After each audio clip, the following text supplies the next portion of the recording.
Assalamualaikum warahmatullahi wabarakatuh. Sahabat-sahabat sekalian, pada malam ini kita kedatangan tamu adalah sahabat Wahyu. Beliau adalah pimpinan dari Tastura Peduli, sebuah lembaga yang konsen terhadap pemberdayaan masyarakat dan lingkungan, bergerak di isu-isu sosial, bergerak di pemberdayaan masyarakat yang telah beberapa tahun memulai kiprahnya di Lombok Tengah. Dan penting kita dengarkan bagaimana pendapat Pak Wahyu terkait dengan kontestasi mau dibawa kemana Lombok Tengah ke depan. Kira-kira begitu ya Pak Wahyu. Bagaimana kabar Pak Wahyu? Alhamdulillah sehat, Pak Den. Nah, ini Pak Wahyu, kita kan mengetahui ini kita akan setelah Pilpres, kita akan menghadapi Pilkada ini serentak. Ada pemilihan bupati dan pemilihan gubernur. Terutama di Lombok Tengah ini Pak Wahyu. Kan Pak Wahyu ini yang konsen terhadap pemberdayaan masyarakat, isu-isu sosial politik.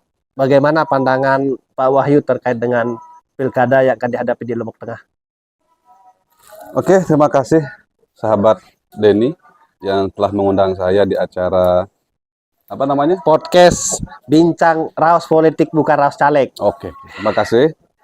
Saya merasa berbangga karena malam ini saya diberikan kesempatan oleh sahabat Denny dari forum diskusi Raos Politik Bukan Raos Caleg. Bukan Raos Caleg ya. Betul. Jadi memang hari ini kita sedang dalam proses memulai Pilkada Lombok Tengah. Betul. Jadi Pilkada ini serentak. Jadi akan diadakan di seluruh Indonesia. Kebetulan Lombok Tengah kedapatan. Tentu kemudian kita sebagai warga Lombok Tengah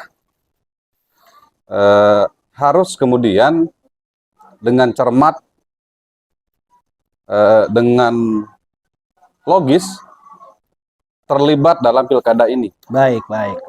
Maksudnya begini, terlibat dalam artian bahwa kita jangan sekedar menjadi penonton, Ya, ya. tetapi juga mari kita kemudian mengeluarkan gagasan kita, pikiran kita, biar Pilkada ke depan ini berjalan dengan baik, berjalan dengan jujur dan adil, sehingga akan terlahir pemimpin yang tepat. Baik. Ini Pak Wahyu, tadi poinnya adalah di pemimpin yang tepat. Kalau kita lihat adalah kepala-kepala daerah di Lombok Tengah itu lahirnya dari berbagai background. Ada politisi, ada birokrat, ada perkawinan antara utara, selatan.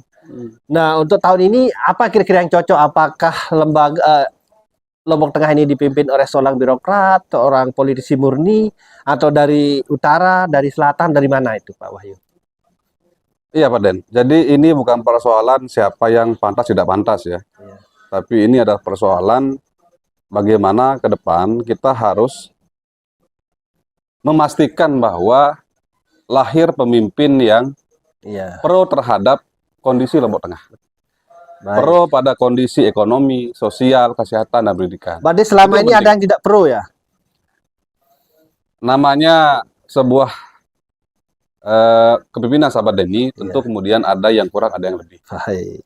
Itu pasti. Nah, sehingga kita memastikan bahwa kontestasi politik tahun ini itu harus melahirkan pemimpin yang kalau tidak paripurna minimal ia akan bisa mengurangi celah-celah kekurangan di Lombok Tengah. Baik. Itu sahabat saya. Saya ingin konfirmasi nih, Pak Wahyu, selain menjadi direktur di Tastura Peduli, ada juga gerakan Kanak Daya Progresif. Itu gimana itu? Bisa diceritakan itu?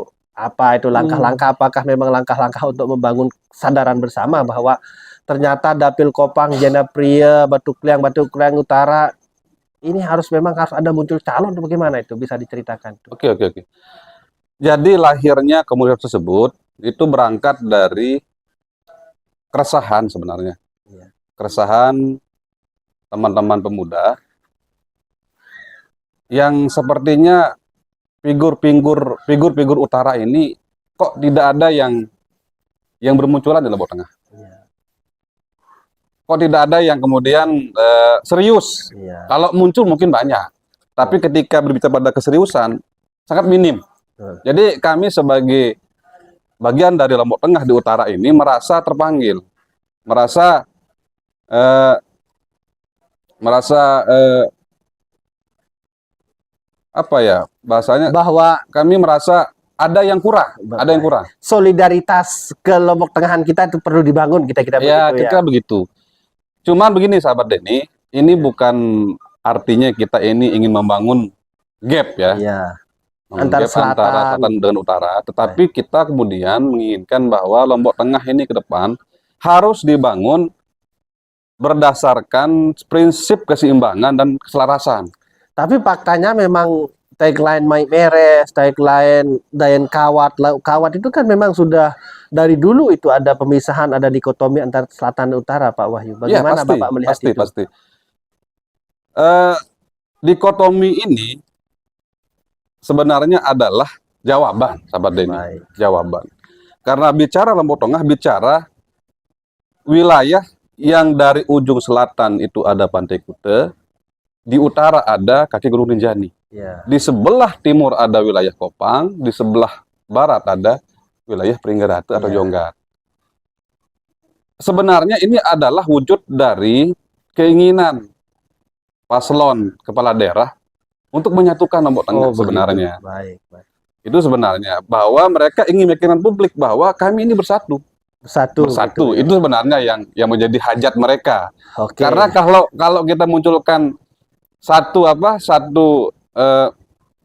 titik, tentu akan mengabaikan titik yang lain. Baik. Sehingga munculnya jargon Mai Meres atau Meres Mai misalnya, atau Lauk Daya, itu cuman adalah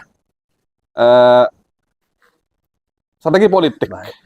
Ini kan saya tahu Pak Wahyu juga sering terlibat di tim-tim kerja sosial yang tentu bersentuhan sama pemerintahan yang sekarang yang dipimpin oleh Lalu Fathul Bahri. Bagaimana pandangan Pak Wahyu terkait dengan Lalu Fathul Bahri saat ini, dan kira-kira siapa figur yang, kalau misalnya kita bicara progresif Kanak Daya, itu siapa kira-kira figur yang inilah yang cocok nanti meneruskan visi misi beliau, misalnya di sini ada kelebihan, ini ada kekurangan, siapa kira-kira menurut? Iya, berbicara Lalu Fathul Bahri atau LPB, beliau ini kan Ya. tokoh ya, beliau ini ya, tokoh yang lahir dari nol sebenarnya, dari nol. Korea lah kalau Bapak Ya. Fathul bilang ya. Beliau sebelum jadi bupati hari ini kan beliau juga orang biasa, kayak sama seperti kita. LPB saat ini menurut saya punya banyak prestasi, beliau sudah bisa melanjutkan prestasi sebelumnya ketika beliau bersama dengan Pak Suheli di periode sebelumnya. Beliau bisa melanjutkan, beliau bisa memaksimalkan, walaupun kita harus akui juga masih banyak kekurangan. Nah, tentu kemudian kekurangan yang hari ini ada di zaman beliau tentu harus kita jawab dengan program ke depan, jawab dengan kebijakan ke depan, sehingga dibutuhkan kemudian sosok kepala daerah yang pertama tentu kemudian mengerti apa yang menjadi visi misi bupati sebelumnya. Kedua adalah mengerti bahwa ada program yang belum maksimal yang beliau lakukan di periode sebelumnya. Itu penting. Nah, berbicara mengenai Batur Daya. Batur Daya ini setelah saya melakukan riset ini saya ambil bersumber dari media sosial, WA Group, kemudian dari berita online, media online ya. Kalau kita berbicara Batur Daya ini anggap saja misalnya adalah Kopang, Janepria, BKBKU dengan Pringgerate. Ada berapa nama yang muncul saya lihat. Pertama misalnya muncul Haji Muhammad Akri. Baik. Ada lagi. Ya, beliau disebut-sebut bakal maju. Kedua ada Muhammad Tauhid SIP. Kemudian yang ketiga Tuan Guru Mala. Ada Tuan Guru Lalu Marasari. Betul. Nah, beliau ini adalah salah tiga ya dari banyak figur Lombok Tengah Utara yang muncul, yang disebut-sebut untuk maju di pilkada ke depan.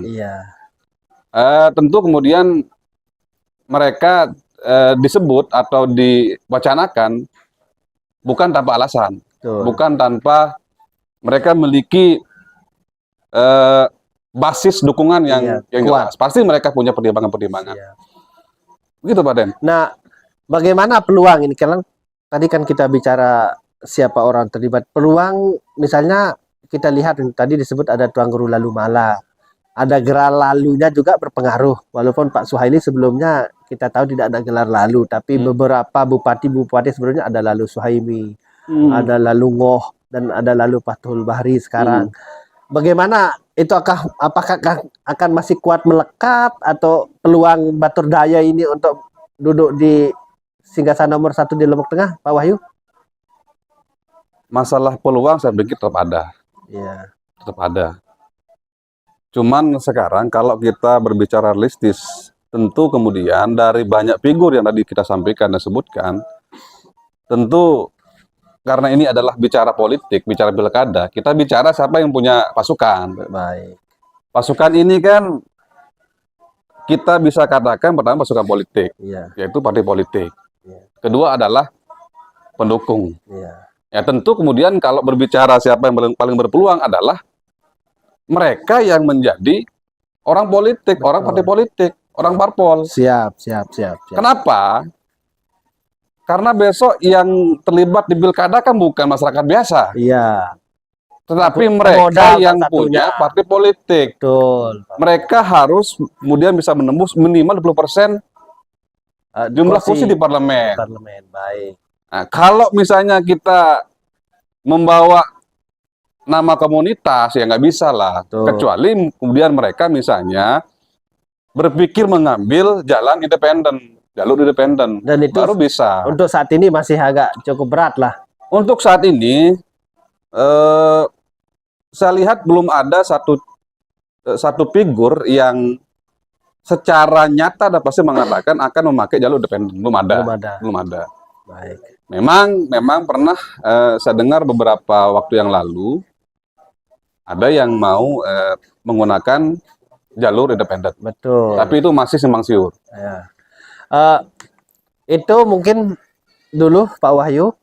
Nanti kita akan lanjutkan lagi karena Raos Politik bukan Raos Caleg ini adalah sebuah wadah untuk melakukan gerakan progresif Kanak Daya yang mungkin nanti kita lanjutkan untuk mengundang narasumber-narasumber seperti Tuan Guru Haji Lalu Malasari, Bapak Haji Muhammad Akri, Bapak Tauhid, dan beberapa tokoh-tokoh lain, Kepala Dinas Kesehatan juga. Beliau adalah orang utara, orang Daya yang Aik Meneng juga bisa mungkin tampil di Lombok Tengah. Dan terima kasih saya ucapkan atas waktunya. Semoga Pak Wahyu tetap sehat dan bisa berkenan hadir untuk acara-acara berikutnya. Itu dia sahabat-sahabat perbincangan saya tadi dengan sahabat Wahyu Satriadi, Direktur Tastura Peduli, dan beliau saat ini juga menjabat menjadi Ketua Ansor Kabupaten Lombok Tengah. Dari beberapa perbincangan tadi itu adalah kita ingin melanjutkan bahwa Raos Politik bukan Raos Caleg ini adalah wadah anak-anak muda progresif bagian utara untuk mengundang narasumber-narasumber lain dan kajian-kajian lain dengan topik-topik yang lebih kontekstual. Apakah itu dan siapakah yang akan terlibat? Kita tunggu sesi berikutnya. Wallahul muwaffiq ila aqwamit thoriq. Wassalamualaikum warahmatullahi wabarakatuh.